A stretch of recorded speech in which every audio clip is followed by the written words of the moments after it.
Hey everybody, welcome back to the Indigenous Project 2014 edition. Hey, it's February, what happened to January? And the rest of 2013.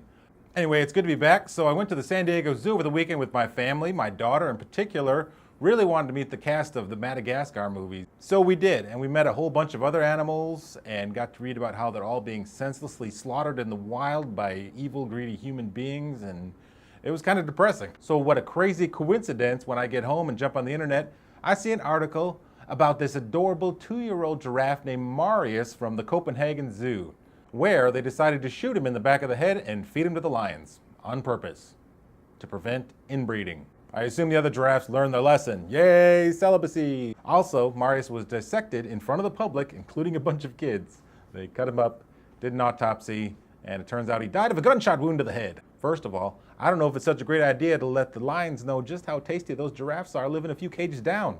Secondly, I can't believe the zoo did this, but apparently this is business as usual at the European Association of Zoos and Aquarium, of which the Copenhagen Zoo is a member.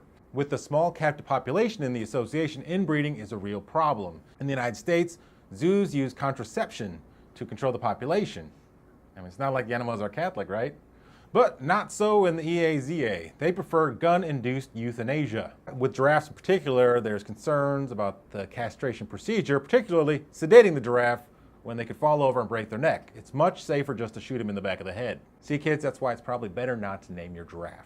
I'm wondering why they didn't release him to the wild. Apparently the zoo was concerned that Marius would have been vulnerable to poachers. He could have been shot, or maybe the poachers would have used lethal injection. Anyway, that's the last place you want to send a giraffe, in the wild. Have you seen the Madagascar movies? They've made 2 sequels. They still haven't been properly assimilated back into their natural habitat. So why couldn't they send Marius to another zoo? Apparently an offer was made by the Yorkshire Zoo, which belongs to the European Association of Zoos and Aquatica. But the Copenhagen Zoo said no. We have limited resources as an association, and this particular giraffe has limited genetic breeding potential.